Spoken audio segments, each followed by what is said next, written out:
of the Rich Cheese Radio podcast, your home for horological hot takes, unpopular watch opinions, and all that jazz. Schmidt, how are you this week? I'm doing well, buddy. How are you doing? Pretty tired. I had my youngest decided he wanted to stand up in his crib at 4:30 in the morning. And while I repeatedly put him down, he just kept standing up and all the while smiling at me as if to laugh at the lack of sleep I was getting until 6 a.m. So that was fun. Yeah. No, I have not had much sleep the last few days. I had to catch an early flight back home for work. How was Chicago? It was good, man. I mean, it was good to be up there. It was good to hang out with some good people and talk watches. But that 5:15 a.m. flight to come back home just was not a good one. So yeah, that'll take the wind out of you. I'm a little draggy today. I'll be honest with you. It's been got back home, straight back to work, doing stuff around the house, helping out with the kid, and then here we are, late night recording another sesh. So yeah, a little bit of a late night episode. A little bit of a late night episode. Yeah, and it has to be. It's the holiday hustle. It is, man. For everyone, no matter what you do, no matter what your walk of life is, everybody's doing the holiday hustle. Yeah, it's crazy, but I mean, we touched on this last time. I mean, it's all good, it's all good for family and everything. So I'd rather be hectic and hustle worthy than be boring and sad and alone. So there's always a trade-off there. Yeah, and I feel like as long as you could sit down on that 24th, 25th and just take a moment to enjoy it, it's worth it. Yeah, no, 100%. Absolutely. Yeah. So, episode 10. And I guess a big thanks to the folks for sticking with us for 10 episodes. Yeah, absolutely. And shocked. I'm really shocked. So shocked that we've been able to keep it up this long already. There's that. I mean, so it's a grind. It is. It is. I mean, these things, they take a lot of time. I know certainly from your aspect too. There's even a little bit more investment with editing and everything that we do to make these episodes happen. But we really wouldn't feel the inspiration to do it if it wasn't for you guys out there listening. So thank you. Yeah, it's been a fun ride. Hopefully, equally as fun for all of you, and hopefully we can continue to deliver. And on that note, we will take it into episode 10. Before I jump into main topic, I would like to just mention that I did not know there were this many Marissa Tomei fans out there. I've had so many messages in the past week about Marissa Tomei. GIFs, pictures, movie quotes. And don't get me wrong, she's been around a long time. She's a very attractive lady. And I guess for, My Cousin Vinny, the wrestler, again, up to Spider-Man. And anything she's ever been with. I mean, I'm just saying, everybody's take your pick. You got your whatever you like. I mean, she's done it. Yeah, I loved her in Crazy Stupid Love, and it's just kind of like, that was hysterical. Oh, yeah, Steve Carell and the guys. I want to take you home and show you off to my ex-wife. She's like, I was like, oh man, the Tag Heuer ambassador himself, the guys, shirtless for half a movie. I know. There's airbrushed abs apparently. No, really? No. It was funny because they make that comment. Emma Stone makes that comment in the. When they go home, his shirt off. Yeah, he's like, she takes his shirt off. She's like, "Dang it, are your abs airbrushed?" It's like, yeah, when you look that good, you work out that much, right? And then you get to watch him make an old fashioned like 6 times. That's right. That did make me want to try an old fashioned though. That was there's some good drinks out there. Hey, I've picked up a lot of mixology over the past couple years, partly due to this hobby and the people I've met, because there's a lot of those either amateur or aspiring mixologists out there that I know. Yeah, and you hang out with the guys, Whiskey Watches. And, I was about to shout time, out. Of course. All those guys are boozing hard when they're getting their podcasts going. So yeah, and they like to mix some interesting stuff. I'm sure. Yeah, I'm sure. So, Marissa Tomei. Who would have thought? I mean, we dropped a subtle hint about her last episode. All of a sudden, our DMs are just blowing up about Marissa Tomei. Hysterical. It's kind of funny, but kind of awesome at the same time. Yeah, for sure. All right. So this is a show that specializes in unpopular watch opinions and such. Today, we're going to be talking about an unpopular watch movement, at least in theory. Uh, And this okay. is the quartz watch movement. Oh And no. part of this has been driven by something that's always sort of tweaked me since I've started maturing in this hobby, I think. Okay. First off, I've never really understood the hate for quartz watches, but even aside from Mm, that is the fact that we seem to have groups of them that just get a straight up pass while other ones are just disregarded as, oh, well, that's just a quartz shitter or whatever. And it's always okay. sort of bothered me. And so I thought I would carry some of that over. Okay. So this is your vent sesh. A little bit. But I Okay. think I more than an event session, I think it's more of a hashing it out type of sesh. And I'm probably gonna tweak some people, but that's okay. Because That's what we do. that's what keeps the people That's what coming we back. do best, right? That's what we do best. So starting with quartz watches, right? Years ago, I was against them because that's what people told me to be. When I was a budding collector, people said, no, you don't want those, right? You want the smooth sweep is what it's all about. And you Hmm. don't want to see that tick, tick. It's not about that. And I even watched some video content with some famous people, and they even made comments, oh, well, I don't want those quartz watches. Okay, fair enough. But I feel like it's easier to go with nonsensical popular opinions and trends than to go against them and form your own, because that way you're not kind of the lone wolf. And I don't know, it's easier to be a sheep, I Right. guess, at the end of the day. Well, I mean, I'll say this. I mean, like when we first get into the hobby, we kind of follow the mainstream avenues because that's going to be, kind of the biggest net that we get caught up in, Right. right? And so immediately when you jump into this, you realize, hey, automatics are great, manual wines are cool if you're kind of niche. Quartz is a big no-no, right? Like that's just kind of how it goes down.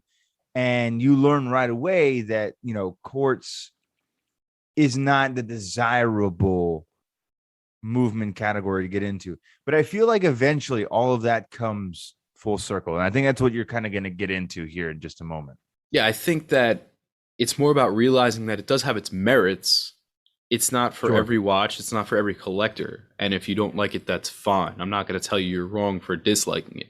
Again, it's all You're about wrong. forming your own opinion. Yeah, that's the internet in You're a wrong. nutshell. Everything you just said, you're wrong. But that's always something I think I've tried to hit home, even in my account. And that was another thing, it was sort of a click one day that I was like, people should just form their own opinions. I really Yeah. I don't like such broad brush narratives and concepts that are like what's fashionable. Like there are things in the world that you can say are cut and dry, yes and no, right and wrong. Things like this that are personal preference are not one of them.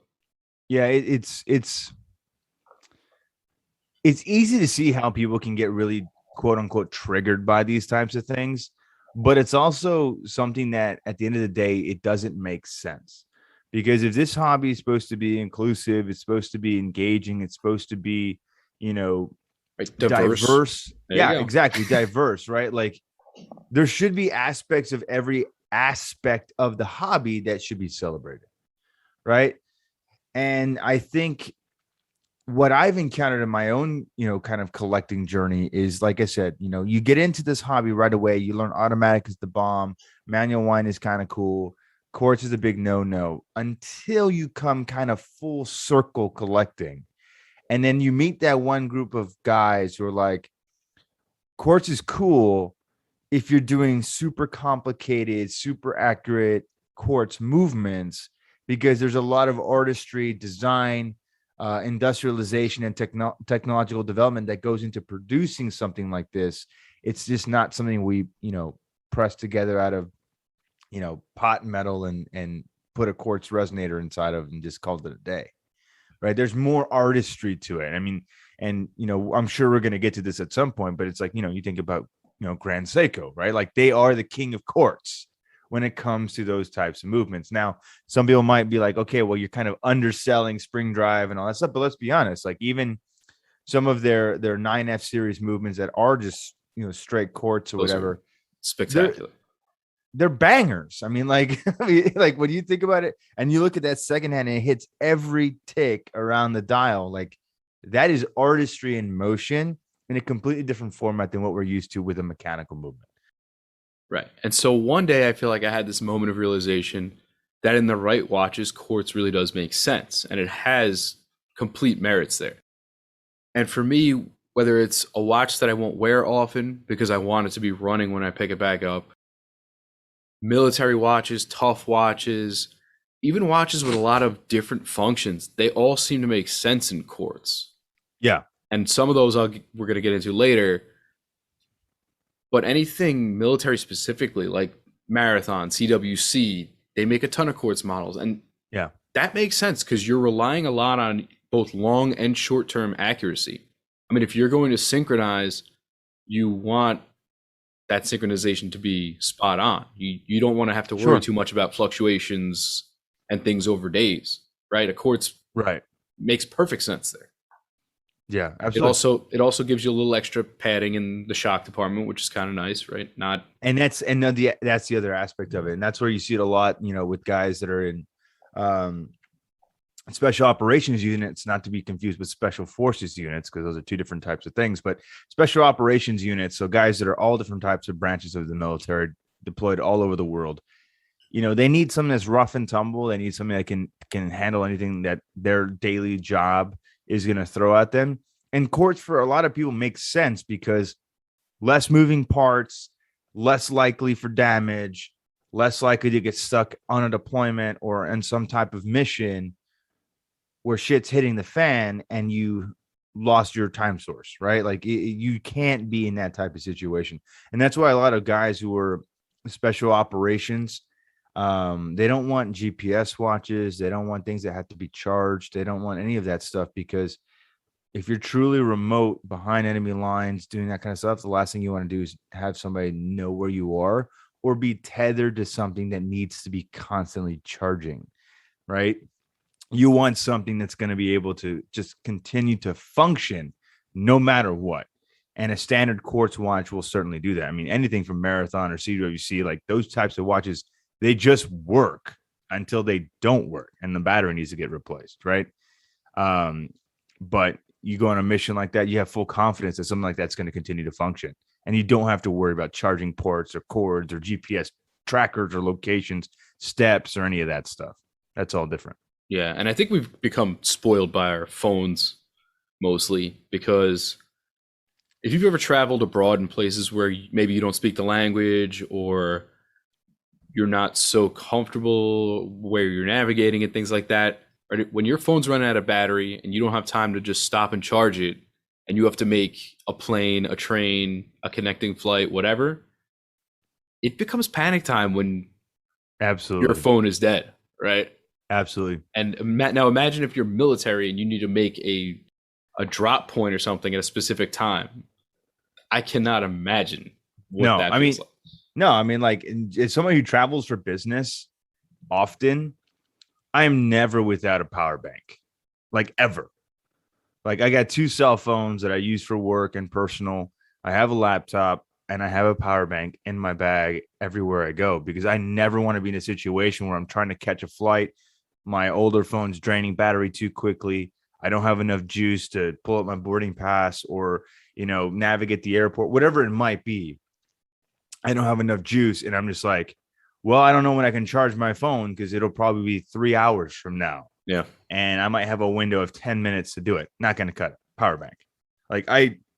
And this is modern world. Like I'm not backpacking through, the Middle East or the Balkans.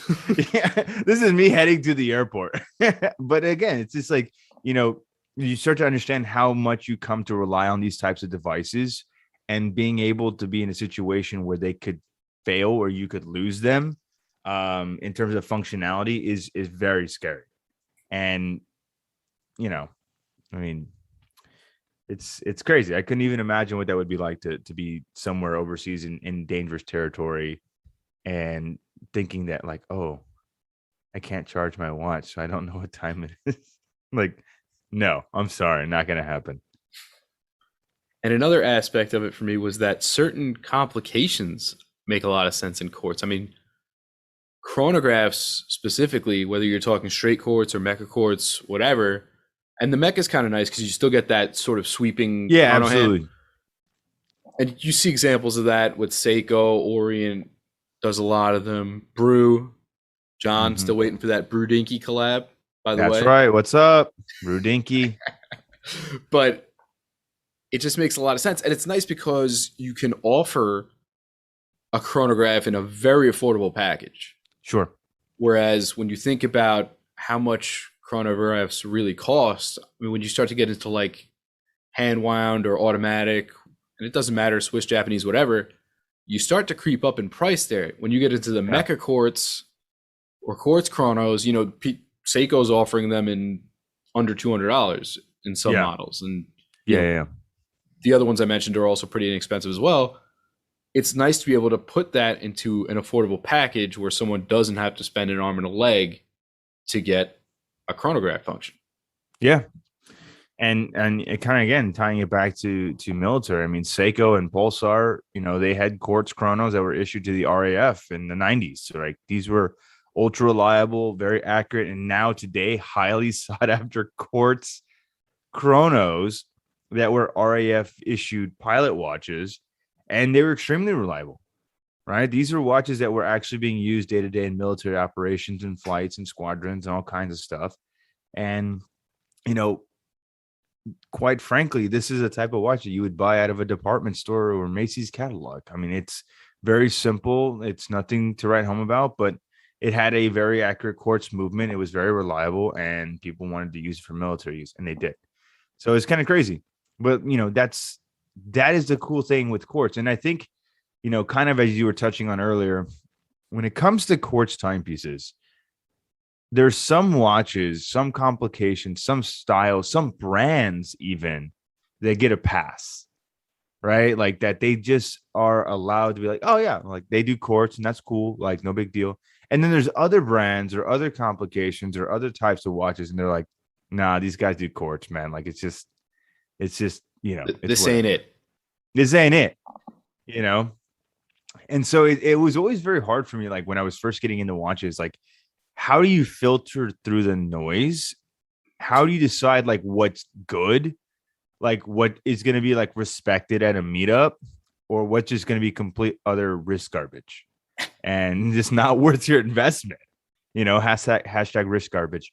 You know, like I mean, I mean, like where do you go from here? Like when I was a budding collector, like I had no money. I was a broke college student trying to find my way through the world, and I'm like, okay, would somebody give me crap if I bought this?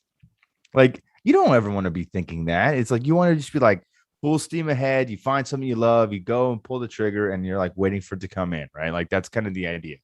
But it was like even back then, this was years ago. It's like I was very conscious. I'm like, well, like if I buy this, is someone just gonna like troll me on the forums for posting it? Like, the answer is probably yes, Yeah, especially if most it was likely. quartz, you know, like I don't know. Have you experienced that? You know, I've learned to block out the noise so much over the years. And again, it's something I usually echo on my account is that realistically, the only person whose opinions count Yeah, it's your should own. start with your own. I mean, Exactly. but I mean, Exactly. even just among your friends, I mean, if you have varying opinions on things, does it really matter? No. So might as well buy whatever you want.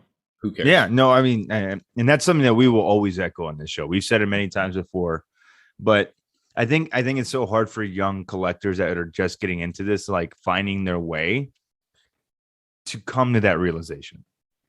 Because literally everywhere they look now is every other watch, you know, media point or blog or forum is directing your purchasing habits some way, right? You're gonna see what brands want you to see as the good stuff, and you end up buying it because that's what's kind of put in front of you. Back in the day, that was a little different. It was more like, hey, this is a cool watch. If you like it, cool. But if you don't, then it's cool too. But now it's like, hey, You're gonna like this watch, and this is the one you should own. Yeah, that Because was like when 10, you could just stroll in and buy like a Royal Oak. yeah, you're gonna like this watch because 10 watch blogs told you you're gonna like it. Because I took a picture with them over my fists, holding them at the camera. That's why. I'm the quote unquote expert. That's a That'll story be for that's another a time, whole ladies and other episode. That's a story for That is- another time, ladies and gentlemen. But quartz. Yeah. So where do you think? Where's the distinction, bro? I mean, like you kind of hinted at this. Where Well, where let are the me- lines drawn? Let me burn half our listeners right now. Might as well. No. I'm not gonna go crazy, but I'm just gonna make some observations. And for example, for whatever reason, right, you cannot. It is considered a sin to talk badly or look down upon digital Casios or G-Shocks. They're, as far as I'm concerned, they are untouchable. Yeah, they are the untouchable. It doesn't matter what, but again, this is what never made sense to me is why are we like, this is okay, but if I want to buy, something else, Timex Q or something, well, that's that's a quartz turd. Yeah, that's a shitter. Yes, but at some point, someone said that these are cool, this is acceptable, everybody's going to follow suit because, again, it's much easier to just be a sheep and go with the herd. I mean, do I think they're bad watches? Not at all. They definitely serve a purpose, of course not. Right? Yeah. But to be fair, they look a lot more like my alarm clock than an analog wristwatch does. I think that's probably the best description. They look a lot more like my alarm clock. Yeah, I'm just saying I don't necessarily find that to be a good thing. Like I don't want to wear an alarm clock, but yeah, I appreciate what they bring to the table. I own a couple. I'm not going to deny that or anything, but I also don't kid myself. I don't find them to be, digital quartz watches to be overly sophisticated or artistic or novel. You mean they're not God tier? Oh, don't even get me started on that. Please. You mean they're not God tier, bro? Don't even. But, they are what they are. They're budget beaters. That's fine. And I know they go up in price and everything. They're not just, bargain basement or something. But I just don't find them to be in that artistic realm that, like you were talking about before with the Grand Seikos, like that is a quartz watch that is art. Yeah, and not to say every watch has to be a work of art. It doesn't. Okay. No. My Timex Q is not a work of art. It's just, it is what it is. But I love that Timex Q. I love my Timex Q. I mean, and that was the thing when we were talking about this is like, it's funny. It's like G-Shocks, Casios, Citizens, all these pieces that are quartz in a lot of ways get passes, right? The Echo Drive is a big one. Especially if they are an Echo Drive, I'd say is a little bit different category, but yeah, especially if they're like digital readout, not analog readout, right? So this is numbers, not hands, for all of my people who may be digitally challenged, I guess. So, like, I have a G-Shock. I have a what is it? The DW 5600. I have a gray model. G-Shock came out with kind of like a little military style series a few years ago, and they made a DEW 5600 in gray, olive drab, and I think one was tan. And I got the gray one because I just saw it and I was like, okay, that's sick. And for me, the DW 5600 series of G-Shocks, which is like the original like 1982, 1983 square case, like ultra flat. That one is the G-Shock for me.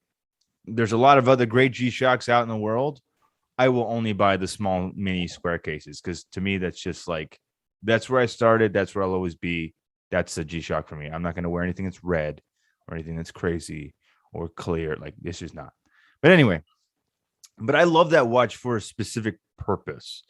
I wear that when I'm doing something overly active where I could potentially damage my mechanical watch.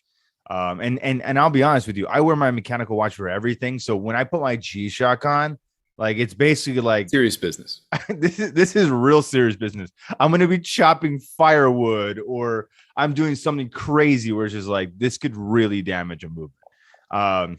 Which, by the way, I actually did chop some firewood last weekend in my Speedy, and it worked out just fine. That's good. You're not a poser. You're not just throwing. I'm not a poser. I went hunting with my Speedmaster. It was awesome. Anyway, that's another story for a different time. But if I put my G-Shock on, it's for a purpose. But then I think that people are like, oh yeah, G-Shocks are amazing. Like this is a fantastic watch, which it certainly is because it's over-engineered. And I think that there's a lot of respect that goes into building a G-Shock. If you've ever seen a lot of their marketing materials, when they freeze it, they drop it off 5 stories and they smack into its face, like all the different attributes that go into the testing and the development phase of a G-Shock, I think is really impressive. And for me, the fact that I could own one, I could buy a God tier G-Shock if I really wanted to for, $500, or I could go to Walmart and scrape together $40 and I could buy one in their watches and jewelry section. And it's the same quality. Does that make sense? Like it's just, it will just function completely without any question. And I think there's something to be said for that because that's a quartz watch that's designed to do something that most watches would break or get damaged doing. But you look at something like the Q, and you brought this up. This is a perfect watch.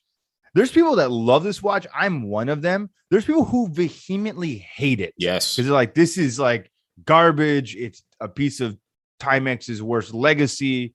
They're just a bunch of homages. Yeah, they're all homages to other watches. Like they're all these different colors or making too many references. I'm like guys, like this watch, 1A, it's ugly, but it's ironically ugly. Like I know it's ugly, but I still want to wear it. And 2, like I know it's nothing special. It's just a cute little quartz watch.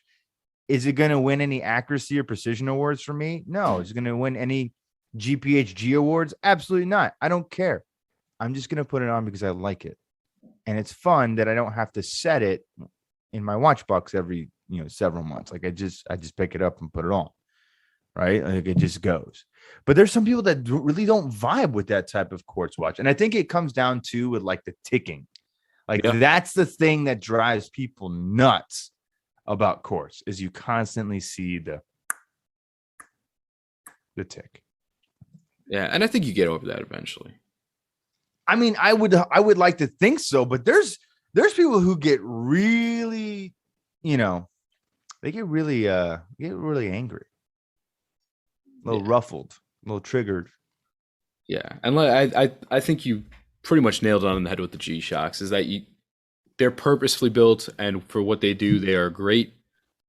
I might burn a couple people here, but I feel like once you start getting into like the precious metals one, I feel like it's a little cringe, just a little bit. I know people like that. Agree. 100% agree. Anything Mr. G? No, sorry, bro. Like, I'm not going to spend $1,000 on a G-Shock. Like, it's not going to happen. It's a little bit lipstick on a pig type of situation. Yeah. Yeah. And they're massive. They're big boys. They're thick, right? Like, yeah. It's funny. You know that meme that, oh man, he's thick. Like, that's every time I see a Mr. G on somebody's feet, that's the thing that plays in my mind every single time.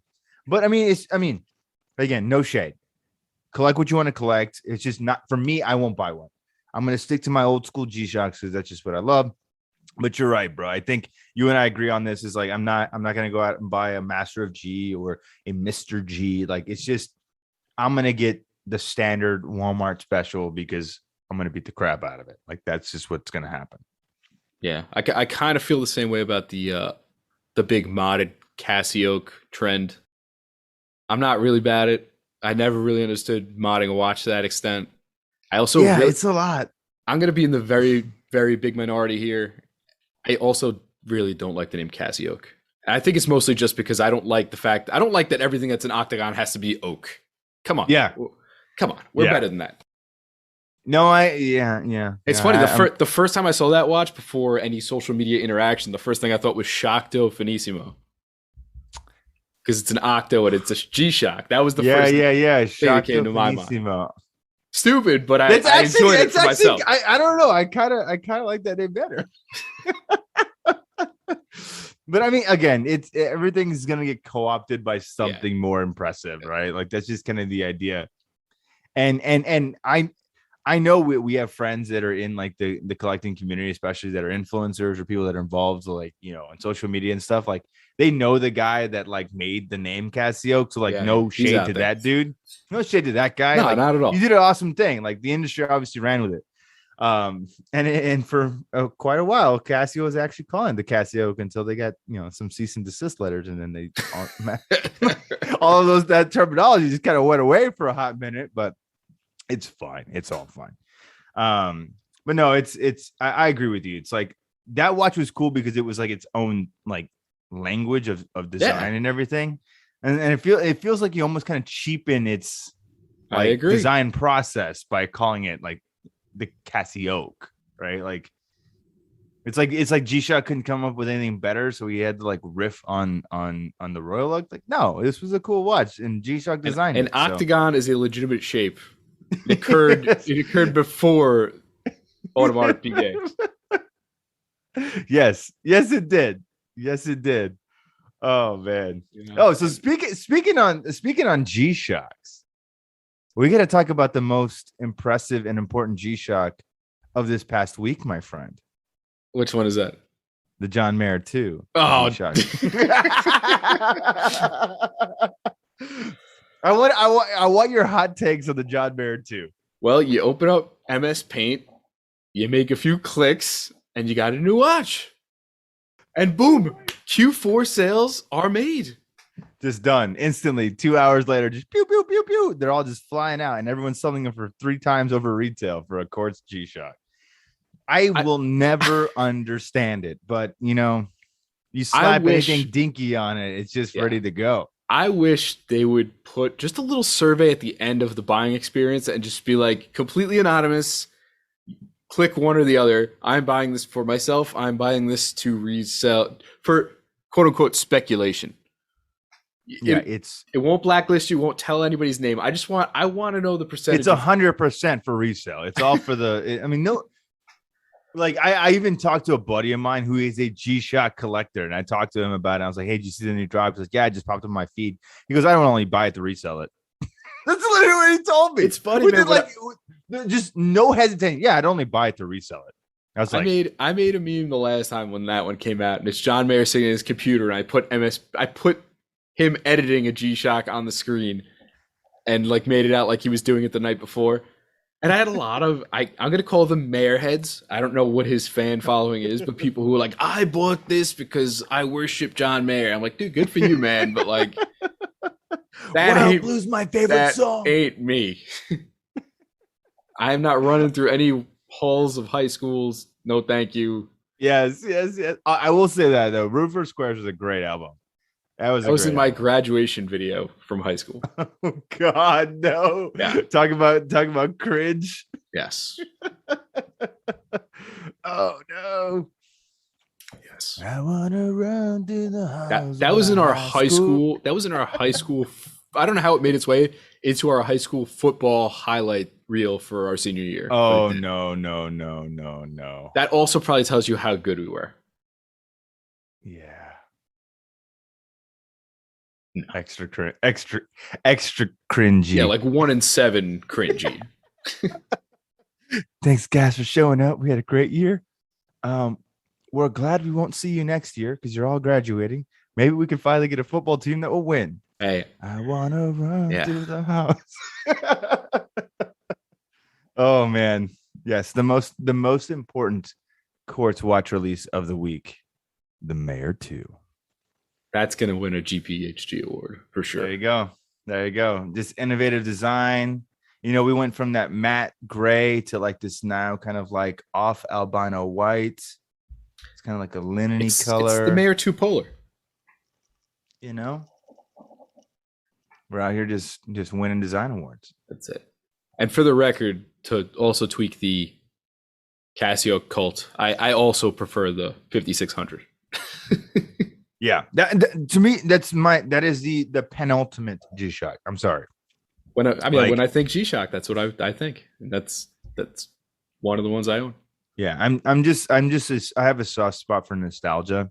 I've owned other G-Shocks over the years, but I just keep coming back to the 5600. There's just something so quintessentially 80s about it that I can't like not love. And I don't know, man. It's just like, as the cool kids would say, it's just a banger. It's just like, it just works and it keeps working no matter what. So that was it. That was the first watch that I fell in love with was a DW 5600, and I have never looked back. So maybe that's also why I'm big on the collection. Yeah. Now, now that the digital rant is out of the way, there are plenty of brands that are still making quartz watches with some panache. They're not just cheapo throwaway, going to sell it on the counter at Walmart type of thing. Right? I mean, we already touched on. I think my favorite cheap quartz watchmaker is Timex. Yeah. Right? They have the Yeah. Q. They also have the Expedition, and so on. Timex has been killing it lately. I mean, no shame. I mean, I know it's not a quartz watch. Did you see the Huckberry release that they had yesterday? Yeah, it looks like a Polar too. Yeah, but it looks good. It looks Well, I so mean, good. if you don't have, I mean, connections plus $8,000 to spend on a Polar. I mean, this Navi XL Huckberry, man, like it's like a polar white dial, silver bezel, steel Cyclops. case. I couldn't. Does it have a sub? I think couldn't it was remember if it did. Yeah. And then it's like a bright orange second hand. Like it's totally riffing on a polar, but it looks good, man. I saw it. I was like blasting out to all my collector friends. I was like, all right, this is kind of hot. It's like, man, do we cop this collab or are we just gonna resell it? Yeah. I don't know. I liked it. I thought it was good. No, I picked up one of the Expedition Norths that came out. The solar powered Yeah. quartz. I picked up the PVD one. It looks awesome. I got it on a green sailcloth. I can't wait. Next time I'm up that way and we get to hang out again. That I definitely want to see that watch in person because it looks kind of fun. But again, those are like the fun watches that I could just wear to work and not have a second thought.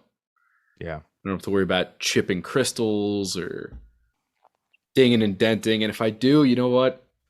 Another $100 some odd, I got a brand spanking new one. Yeah, no, I'm with you. It's you don't got to convince me. I mean, we're over here just trying to convince our listener base that like you're not crazy. Like it's okay if you like quartz watches. We also do as well. And cheap watches. I'm about it. Yeah, but I just think the distinction is it's going to be like, collect stuff that's fun, that is not serious. It's like you can enjoy, timepiece collecting and collect quartz watches and enjoy them and use them for a practical purpose.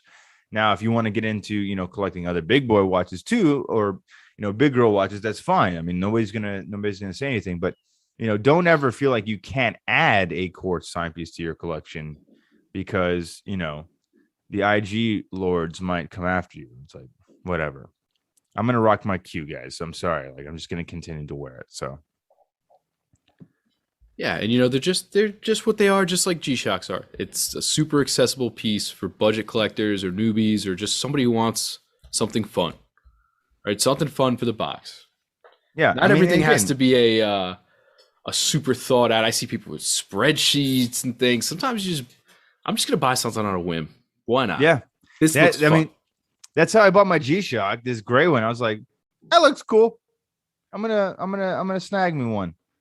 Just impulse buy, late night Amazon, purchase, may have had a couple drinks, wet the whistle a little bit, get some more courage up and just pull the trigger. And just like, that's what it is, but I mean, it's fun. It's supposed to be fun, and like you said, I do know some people that go hard with the spreadsheets and stuff. I'm like, I want to be surprised when I make a decision. You know what I mean? Like I kind of always have an idea of kind of what I want, but then there's times where I get into the store and I'm like, nope, I came in here for something different, but I'm leaving with this. Yeah, you make a right turn and then you're like, oh, now Absolutely. Things have gotten interesting.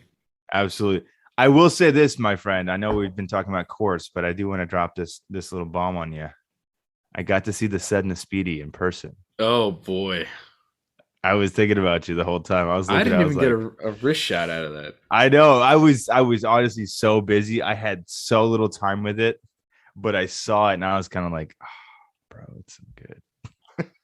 It's so good. This dude is selling Oregon right now for this. It's everything you wanted it to be. It's so good. You, the bracelet is phenomenal. One watch collection, bro. It is that in my weekend. Yeah, I was gonna say you're gonna have a solid gold Speedmaster and just your little quartz weekender just hanging out. But no, it's. Yeah, if you haven't seen a Sedna Gold Speedmaster in person, write your life and go do it, because it is truly a phenomenal watch. So yeah, I just thought I would derail that conversation a little bit with that, but no, it's great timepiece. And if you want to really get into Speedmasters, another quartz watch that's pretty famous. Why are you gonna take mine? I knew you had this one in there. I mean, this should be on everyone's list. This should be on everyone's list of dope quartz watches, right? The X33. Yes, the X33. Quote unquote Skywalker, as some people like to call it. Well, yeah. So I mean, there was two names. So the original watch, because the X33 came out in '98, and it was released kind of in tandem with the official launch of the International Space Station, which was like kind of officially inhabited beginning in '98 going forward. Okay. So it was kind of designed to be like the new like International Space Station watch, and eventually, because at that time NASA was really trying to focus on trying to develop stuff for Mars, this was going to be kind of the Martian watch. Right. Obviously that didn't happen back then, but you know, the X33 is certainly an amazing watch, and even the first generation. So there's technically 3 generations of X33. Right. The current one that you could buy in the stores being generation 3, but there was a Gen 1, Gen 2, and the only real difference between them was the was kind of like the pushers, the crown, and the bezel. So Gen 1 had a polished bezel, slightly different crown and pushers, and then Gen 2 had a matte bezel, slightly different crown and pushers, and they were just easier to operate on Gen 2 versus Gen 1. So that's really it. But the movements were the same, but they're thermocompensated quartz movements. I mean, we're talking ridiculously accurate. And for those of you who are not familiar with what thermal compensation is for quartz movements, basically, as quartz crystals vibrate back and forth in their frequencies, which gives them extremely accurate time, depending on what type of weather conditions those quartz crystals find themselves in, they can actually kind of get into a suspension state. So most quartz movements, like at extreme temperatures, like let's say, you know, Antarctic temperatures, right? You know, it's -50 below or -30 below. Technically, if you're wearing a standard watch, you could actually slow down the vibrations of the quartz crystal to a degree that could start to alter your timekeeping. Now, this is almost imperceptible to the human eye, to the brain. Like you would never even notice, really, but your movement would actually be running slow. So thermal compensation for quartz movements basically rectifies that and allows the quartz movements to operate in extreme heat and extreme cold without any effect.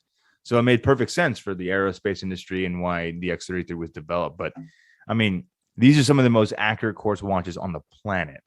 And as much as people might be intimidated with like an X33 and like how to set it and all that stuff, this watch, if I had $6,000 right now, I would buy one. It is a banger of a watch. It is so good. The multi-time zones, all the alarm functions, you know, all the crazy stuff you can do with this watch. It is incredibly smart, incredibly intuitive. If you ever considered owning one, do it. They're phenomenal. They really are. Once you read the manual and you figure out how to use it, it's not easy. It's not easy, but neither is Breitling Aerospace. Like it you is look made at that, for like, an astronaut. I mean, again, it's like this is supposed to do very complicated, detailed, very accurate functions that the majority of us will probably never benefit from. You know, if I were to buy an X33, quite frankly, the only thing I would really be doing that was cool with it is I could set multi-time zones, right? Like I could have, you know, my local time zone. I could set it to Switzerland time. And if I ever was on vacation, then I can set it to something else and track multiple time zones. Like that's probably pretty much the extent of what I would do. You know, there's some chronograph functions in there, maybe an alarm here or there, but that's kind of it. I'm not doing any phase elapse times or mission elapse times or, you know, any type of countdown intervals, you know, for launch starts, like any of that stuff. Like I'm not doing it. I'm not an astronaut, but you know, your timepiece could. And the watch is certainly over-engineered. It is a fantastic, fantastic watch.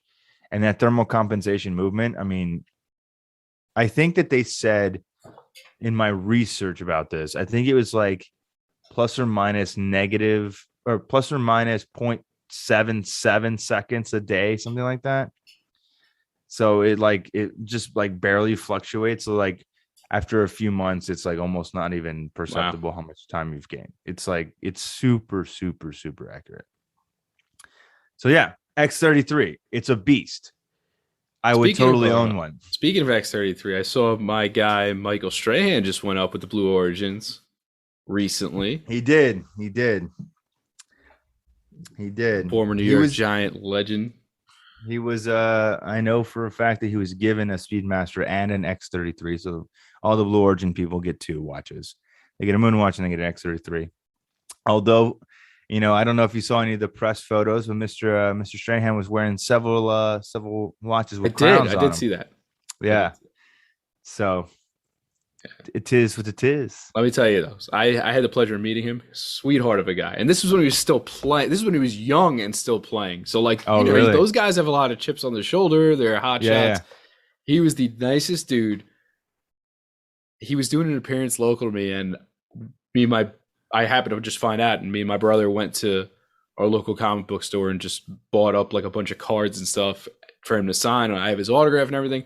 He was the nicest cool, dude. It was really, really a cool experience. That's always good to hear, because it's like that was pre-PR, Kelly Ripa, all that stuff. Yeah. Good Morning America, all that stuff. Yeah, for sure.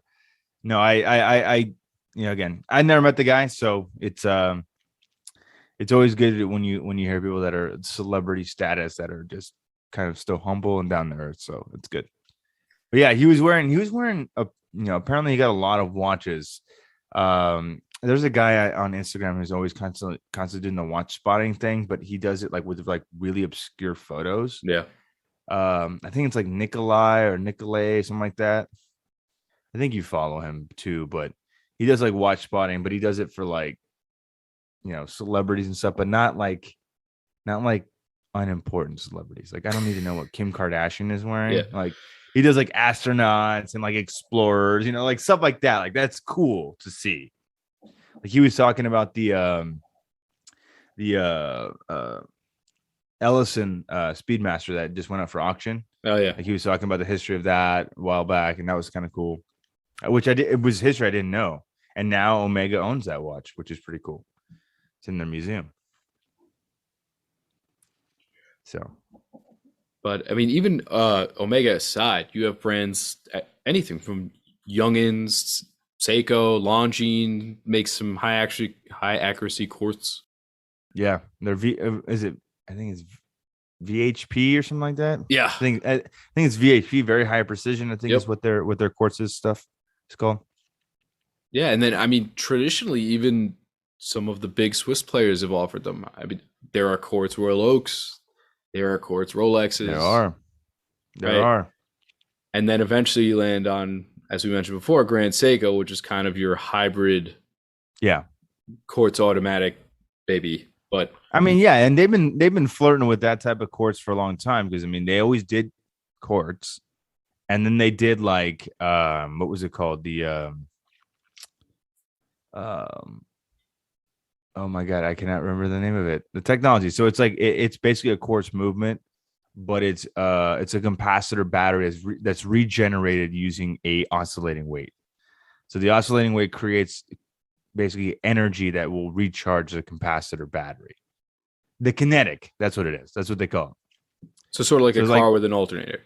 Yeah, exactly. I mean that's what the kinetic was. But the weird thing is, like with the Grand Seiko, like a spring drive, the secondhand sweeps, right? With the kinetic, like you see the mechanics running, but it still has like the ticking. Oh, does it? It was so weird. It was so weird. But like Seiko's been doing this for years. Like they've been flirting with all these different aspects of quartz technology that would really kind of culminate in, in spring drive. But like even like kinetic, like that was kind of a big deal back in the day, because it was like, how can we recharge a quartz movement, recharge a battery using mechanics, which was something that nobody had really kind of considered before. So it was cool. The kinetic movements. Yeah. Yeah. And that's where you get the name kinetic, right? You're putting energy of motion back into the system. Exactly. It's kind of, it's like how the Prius works, I think. Yeah. I mean, like braking braking and the rotation of the wheels, it will like help to recharge the battery cell. So it's a kinetic car. Yeah, so you have that sort of a hybrid movement, and then another intriguing, I guess, approach to the quartz watch would be, I guess, what Cartier does, where they take The the second solar. hand off completely. So that takes away from those people who hate the ticking second hand, Yes, yes. right? And I mean, realistically, the movements are pretty accurate, so you really don't have to Yeah, worry too much about fluctuation or inaccuracy. yeah. It just I will say this though, for me, I know a lot of people love the tank and stuff, and they'll happily wear it in courts, but I still see that hand move because it like will jump. Like if you've ever looked at a quartz movement like that that doesn't have a second hand, if you look at the minute hand, you can see it go boop, like it like will Like in a jump. movie where the people are hanging off the hand of Yeah, the clock, and it yeah, exactly. It'll jumps like station to jump station. down, right? Like if you look at it close enough, you can see it perceptibly jump. And every time I have a watch like that, I notice it, and it drives me nuts. Yeah, it's one of those things that get you. It does. It does. It totally does. So all of that aside, right? There are definitely still some banger quartz watches out there, Oh, for sure. both Without question. contemporary and historical. Without question.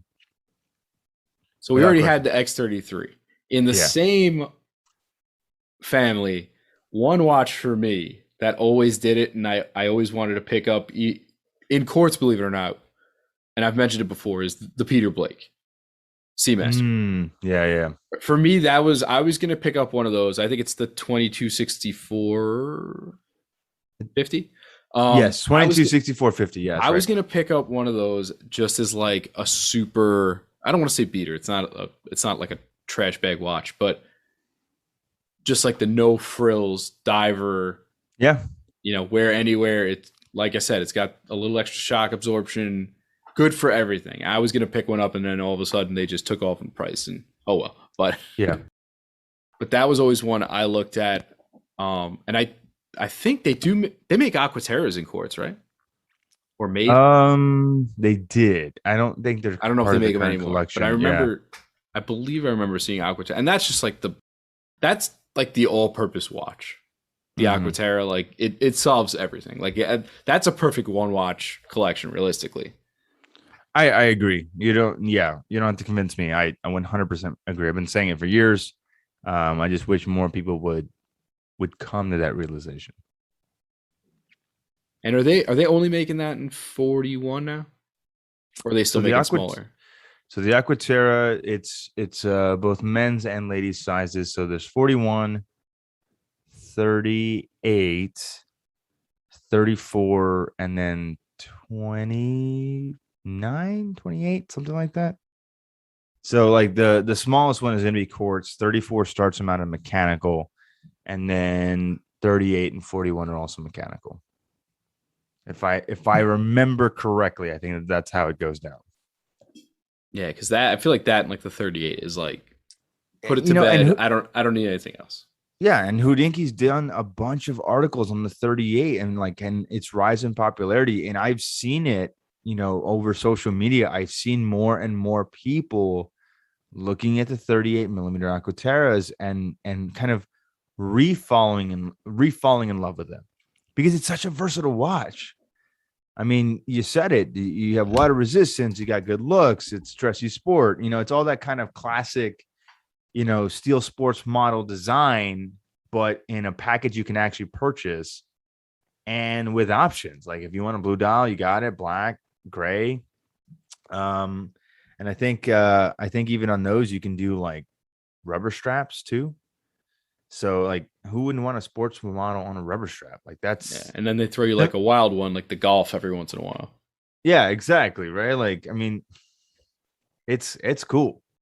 I mean, I know this is a little controversial. Did you see the one that they did for the Beijing Winter Olympics, the new Aquaterra?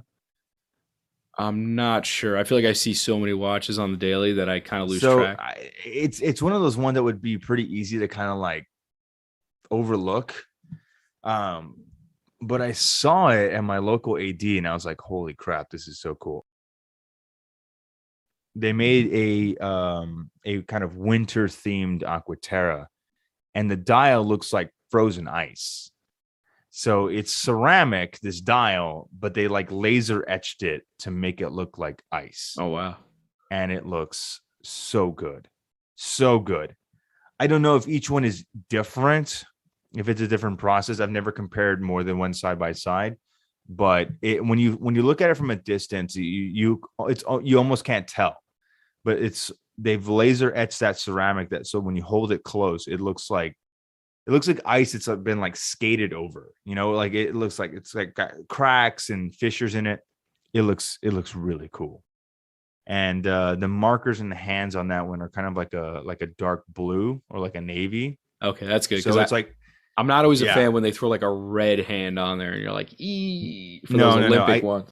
Yeah, I think it's like a little, maybe it has a little tip of red on the seconds, Yeah. but the hands and the markers are predominantly blue, but it looks so good. It's so good. So it's not a 38, it's a 41, but man, if I didn't already own an Aquaterra, like that would be a pretty big contender for me because it looks hot.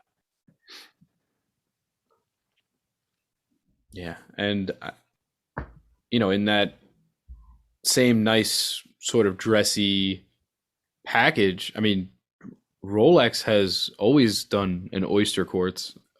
Although, strangely, I don't know if this is true or not. You hear a lot of gossip. I heard that they don't want to service those anymore.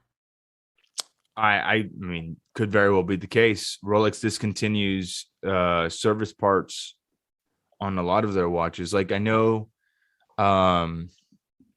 I know the 1016 Explorers, whatever movement series is in that, like Rolex will no longer service it. Like just Really? don't, yeah, just And won't. that's like that's like a flagship. Like when you hear Yeah, Explorer, you and think I 1016. even think that, yeah, that same type of movement extended into some of like the early like Air Kings and OPs or whatever. Um, and they're not serviceable anymore. Not because Rolex couldn't service it, they just decided, you know what, we're just not going to anymore. So now, you buy these vintage pieces, fantastic. But now you got to find a vintage service person who can do a Rolex service and find the parts, which Rolex will no longer supply. I, not good. Might be a long service. Yeah. Yeah. So I mean, if my memory serves me correctly, and this is always kind of foggy, um, but when the Oyster Quartz came out, that was an adaptation of the Beta 21 movement, which was basically like, without getting into a long diatribe as like to what was happening, quartz crisis was happening. Japanese watches were making quartz movements at ridiculously low prices, undercutting the Swiss watch brands. They were technically more accurate, more technologically advanced, all these different things, and they cost less to manufacture. And so they were literally just dropping the bottom out on mechanical watch industry. So the Swiss industry decided to respond, but they're like, we're all kind of like in this crap together. So let's Yeah. see what we can do. So it's kind of weird. Like Patek, Omega, I think Rolex, I think even Piaget, like they all went together to make this movement and they call it the Beta 21. And like they all kind of like used it. It was really weird. But it was like one of the first ever like Swiss full quartz movements that was production. And it's a really interesting story. You can look it up on the internet. But the movement was called the Beta 21, and like everyone was kind of like using it. They just called it a different name per their marketing, right? Yeah. Like it was the same movement essentially, but it was like, It was the SW200. yeah, it was like a Had a different name codification for 2824. Piaget, for Rolex, or whoever was using. I mean, even Patek was using this movement. Wild. So yeah, I mean, it's kind of like insane, but yeah, that whole story is just like it's so crazy. But I'm pretty sure, if I'm not mistaken, the Oyster Quartz movement was a descendant of one of the early Beta 21 movements. And I think they even made a day date in oyster quartz. Rare, but yes. I Rare, but yes. I think one of my cousins has one, but I don't know how legit it is because Just say he delves into some suspect activities. Oh no. Like, yo, bro, you got that sweet oyster course day date, but it might be He Fugazzi's. got some Like, expensive stuff, and like I said, illicit activities pay, but I don't know. I don't know if they're real. yeah. Like I got you. I I see. got You you. see celebrities wearing fake watches. I don't think Yeah. anybody's above it at that point. No, yeah, was it that guy Fake Watchbuster? Like he just roasted what's his face? Um one of the Paul brothers. Yeah, that Uh, nerd is fake yeah. Richard Mille. Yeah, exactly. He's like, look at this fake Bubba Watson. I was like, oh man, why you gotta buy the fake ones, dude? Like, I love it. I love I keep the real one in the safe. I don't take it out. Yeah, yeah, sure. yeah. You got, bro. That's what it is. Yeah, At exactly. least buy one of those super fakes if you're gonna do that. They make crazy fakes. Why are you gonna buy a bad fake? Well, because they don't know, man. I know. But I They gotta assume, right? You're I'm gonna throw quotes around this celebrity. You're not going to the guy, hey bro, is this a top of the line fake? Am I gonna get called out on this? Because that's embarrassing. but bro, like you have to remember too. I know, You ignorance. there's aspects of that, right? Where it's just people just don't know, and then they surround themselves with people who also don't know, and they're like, "Yo, bro, I found this plug. Like, he's gonna hook it up with that RM, bro. Like, we're just gonna meet him up, and he's gonna do this as private sale. Like, like that's how I can see it. Yeah, like That's how it goes down. Uncut like, Gems. yeah, exactly. He's like, yeah, he's got boxing paper Rolex. Like, no, I don't, because it's KG. And he's like, no, I don't got it like that. I don't got it. And he's like, what do you mean? You got it? He's like, no, because he doesn't want to sell it to him. Yeah, exactly. Like that's what I'm saying. Like that's how this stuff goes down. Yeah, Uncut Gems is a perfect example of this. If you haven't seen that movie, it's hilarious. It's very dark, but it's good. It's tense. Good. It's good. And there's some watches in it. There is some watches in it, and you get to look at like low key underground like New York jewelry store world, and it's dark. Let's just say that. But that's how all this stuff happens. Like these guys are like, yeah, bro, I got a local jeweler who's gonna hook it up. He's gonna ice out the Daytona for you. It's like, and it's all like, damn. Yeah, it's all like just like low quality diamonds that they're just gonna spend a fortune on because there's like 2,000 of them and they're gonna get hand set into this Daytona. I'm like, it's a whole nother world, my friend. But half the time these guys also don't care. Yeah. Like that's the other aspect of it. Like, you think Logan Paul really cares that his watch is fake? He's probably gonna be like, whatever. Who's this guy? Fake watch buster. He's nothing. I got 600 million followers on social media. This guy's got like 200, like anyway. Man, we went on some tangents. That's what it's about. It's part of it's about the journey. It's not about A to B. It's A to B is not fun, right? No, Who wants to watch a movie where you walk up to Mount Doom and throw the ring in the fire? Nobody cares. It's about the story. That's a good one. I like that. Lord of the Rings. Little Lord of the Rings reference for the people out there. So when are we gonna do the offshoot of Schmidt and Bro watching movies and talking watches at the same time? It's like Mystery Science Theater 3000. It's like we've kind of been doing this. That's true. Maybe we should do a little segment one time where we just talk about like watches and stream Matrix Resurrections at the same time. Yeah, so we can look at the new Hamilton. Yeah. I mean, that watch does look kind of sick though. It looks kind of sick. Is a digital quartz watch. I know, right? Ties right. I know that. Beautiful.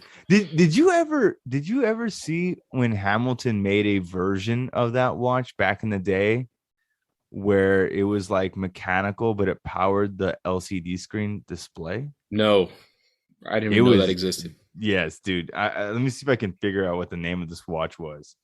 But it was like, it was a Hamilton. If memory serves me correctly, it was a mechanical automatic winding movement that powered a quartz like LCD screen. That's interesting. And I did. It was, I mean, I do remember reading that those original, they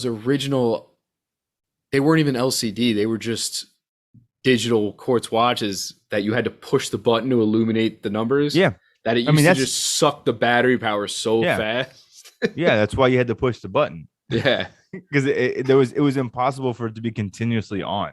That's wild. But then the But LCD eventually but even changed then, look at this way. Look at when Apple redid the Apple Watch. They updated it to have the always on display. Like, like because before we forget, our Apple Watches used to hibernate the screens until you would tilt it up, it would like illuminate. Yeah, the apple doesn't fall far. And that's what I'm saying, bro. Like, this is a Hamilton American Classic PSR digital quartz limited edition black dial steel, $3,500. Yeesh. It's funny. The original Astrons, I think, used to cost as much as cars did. Yeah. Oh, for sure.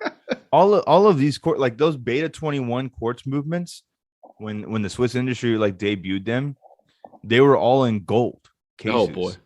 Because they were like so expensive. Like all of the design work and the industrialization to make those watches come to actual life, they were like extremely expensive. So I think this is it. I think it's called the Pulsomatic. Hamilton Automatic Swiss made. Yeah, this is it.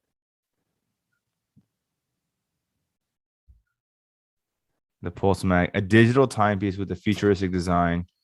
The watch fuels the spirit of the digital age with Swiss craftsmanship in the form of an automatic movement to appeal to wearers who love the fact that time never stands still. Had an 80. Well, that can't be right. It says an 82-day power surge. This doesn't make sense. 82 days. Yeah. Maybe 82 hours. Maybe.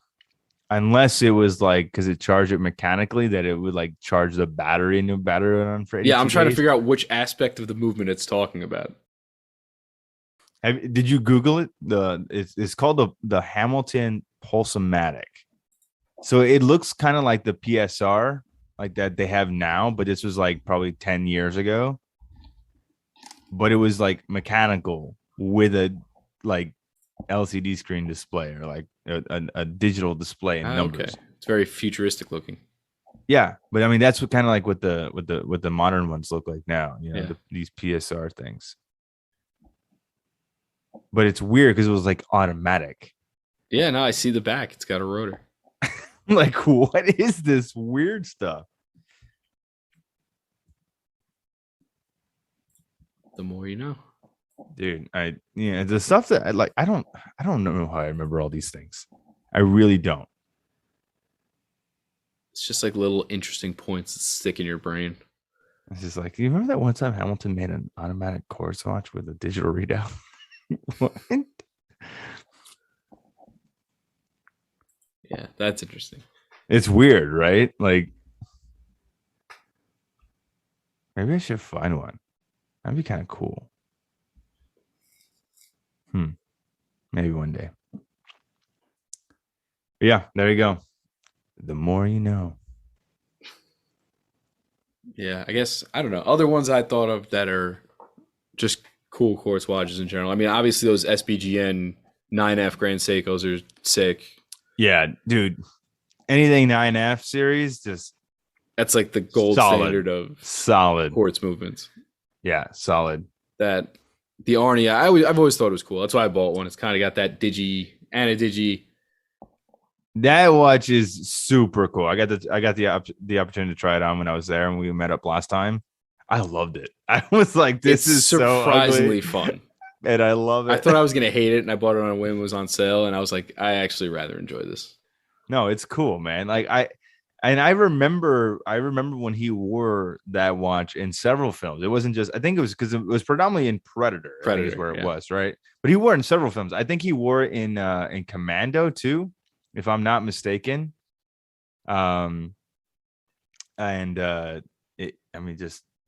Yes. The Arnie is the perfect name for it. It's so perfect. Yeah, but I gotta say it's a very easy watch to use for having multiple pushers and seeming kind of overwhelming. I mean, I mostly keep it on the day date setting on the digi, but Yeah. timer, chronograph. Yeah, it's cool, man. Like, but there's something to be said. Like, and to me, I think that's kind of the hidden gems of the quartz watch community. Is just like you find things like that are just weird and niche. They're not going to jive for everybody, but to me, And it's that's got exactly what I want. that It's solar got that. movement, and when you put it back in the light after a few days, the hands go right back to where they're supposed to be. I enjoy Oh, that. really? That's a fun That's little cool. tip. That is the only thing about me. I kill solar watches so bad. I do because I always forget to put them in light. Yeah, it goes to And because sleep this one, so that's cool. well, that's cool, but most of them don't. Yeah. And like if like they have like a powers of like 8 months or 6 months, like I literally destroyed an Echo Drive once because I just never kept it in the sun or in light. I had it in a dark watch box that actually had a lid that closed over top of it. And so one day I was like, oh, I guess my battery's dead. And then I come to find out it's like a capacitor cell. So it has like a little like extra tong thing that sticks off the battery. And it's very hard to find them. They're very easy to damage when you replace the batteries if you don't know what you're doing, which I totally did. So yeah, it was like, okay, no more Echo Drives for me. If it's like your daily driver, totally good. Perfect. That's fine. You're gonna be fine. But if you're like me and you leave it in the watch box for 6 months and never look at it, it's probably gonna crap itself. Yeah, I always forget you have the Arnie. That's such a cool watch, man. Yeah, fun little watch. Little fun gigantic watch. Yeah. Because what's the specs on that? What size is it? 48 or 50?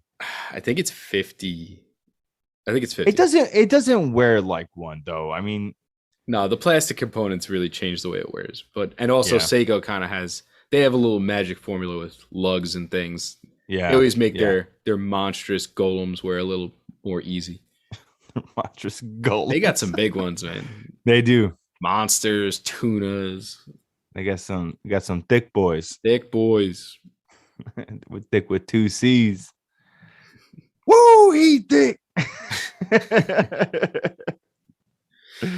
Oh man, you got anything else? Like, what's up? No, just other than that, just the spring drives and stuff. But that's for me. That's just like that's a new type of like standard of watch movements. I'm surprised people haven't tried to reverse engineer that yet. I'm sure they have. I mean, I'm sure somebody's attempted. I mean, it's just like you could say the same thing for like talking about Omega, like coaxial. Yeah, like nobody's reverse engineered that yet, and technically the patents are expired on coaxial technology. Anybody could take up the mantle and start producing coaxial movements. So, I mean, I don't know. Maybe it's just a direction that more brands just don't want to go into. Yeah, it might just be considered undesirable.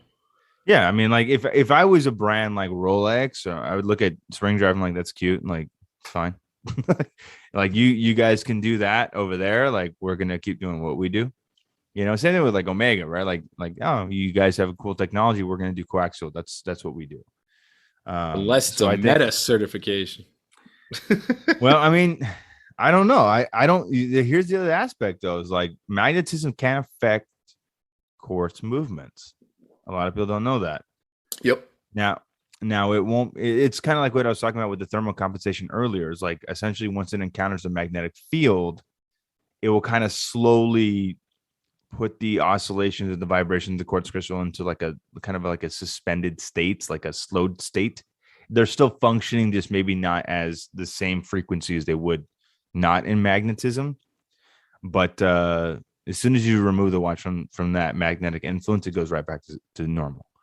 So most of the time, quartz watches are completely unaffected by magnetic fields, but they can if they're like sitting in it. So they don't have any protection. Yeah, I mean, modern mechanical watches don't have protection against magnetism. Like there's many of those out there. So yeah, exactly. Yeah, no, I think we've ran the gauntlet here on quartz watches, but I think so. I mean, in the name of Festivus, I had to air my grievances. That name of Festivus. First Oh, first part of Festivus, you have to air your grievances. that's right. That's right. I forgot about that. I'd start calling you Costanza, man. But all right. So just to make sure we recap everything, quartz is good. Find quartz that you like. Don't be turned off by not, don't be turned off to not buy quartz because other people in the industry or other people in the hobby might throw shade at you. It's okay. Yeah.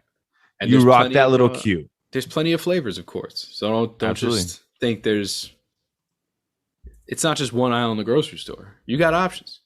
Yeah, exactly. Who would have ever thought the Hamilton PSR would have been cool? And I mean, people are buying it. Following. It's got its following, man. Like, I mean, who would have thought? And now apparently I'm looking at eBay. Like all like the vintage ones are like $4,000 or $5,000 now. Like they're all going up. I'm like, what is happening, guys? We've created our own monsters. Too many. Yeah, exactly. But any last minute housekeeping stuff, bro, before we wrap this episode? Yeah. So, ladies and gents, this is going to be our last episode of 2021. We are going to get ourselves lost in the holiday, I guess you'd say, and enjoy the holiday cheer. We will be back on 1/3 with a fresh drop. That is the next Monday after New Year's. So I guess until then, we'll catch you later. Schmidt. All right, guys. Yeah. Enjoy your holidays. I'm sure we'll talk. Yeah, for sure. And everyone else out there, have a Merry Christmas, Happy Holidays, Happy New Year, and we'll catch you in 2022. Peace.